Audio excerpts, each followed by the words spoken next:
Imagine a nation already celebrating before the match even began. A city bursting with confetti, politicians drafting victory speeches, and newspapers printing headlines of glory.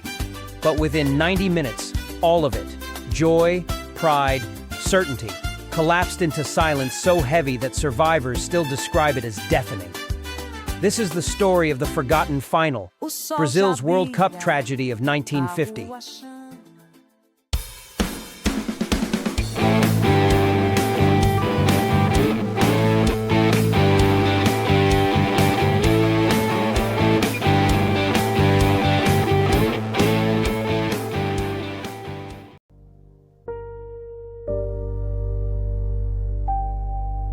The world was healing from war.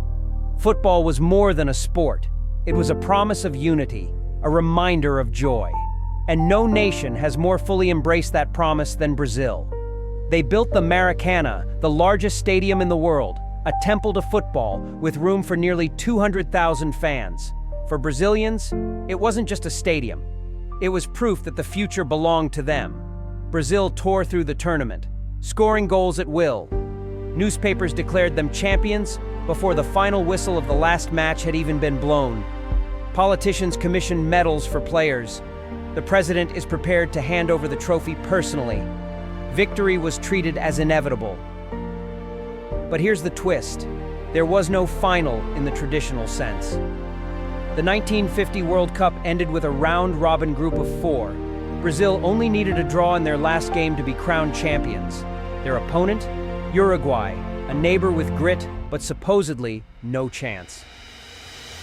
On July 16, 1950, the Maracanã hosted a record-breaking crowd of around 200,000 people.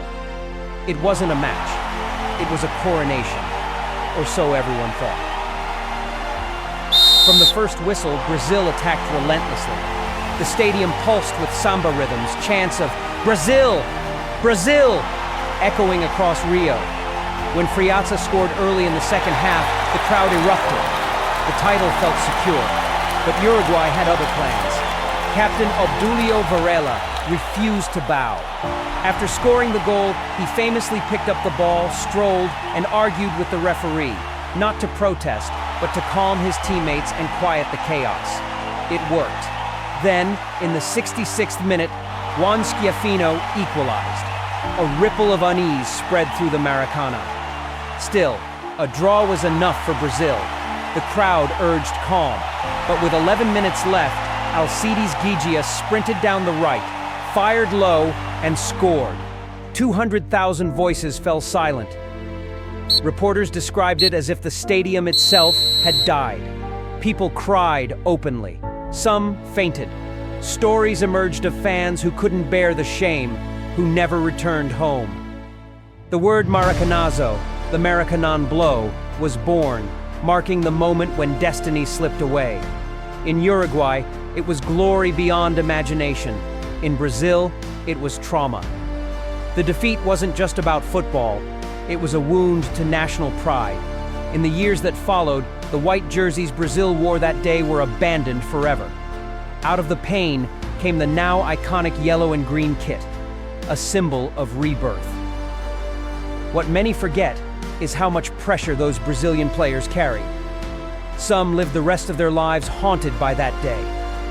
Goalkeeper Moacir Barbosa, blamed for Ghiggia's shot, once said, "In Brazil, the maximum sentence for a crime is 30 years, but my punishment has lasted a lifetime."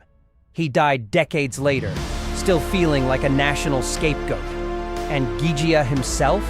He once remarked, "Only 3 people have silenced the Maracanã: Frank Sinatra, the Pope, and me." The tragedy of 1950 shaped Brazil's football identity. It forced the nation to reinvent itself, to rebuild pride through resilience. And perhaps that's why the Brazil that followed, the Brazil of Pelé, Garrincha, and 5 World Cup titles, was born out of the ashes of defeat. The forgotten final wasn't just about losing a game. It was about learning that destiny can't be scripted, that victory isn't guaranteed, and that even heartbreak can lay the foundation for greatness. The silence of that day still echoes in football history. the Maracanazo remains a reminder that sport can wound a nation as deeply as it can unite one. What do you think? Was this the greatest upset in football history? Or has another World Cup shock surpassed it? Drop your thoughts below. I'll be reading and replying to the best ones.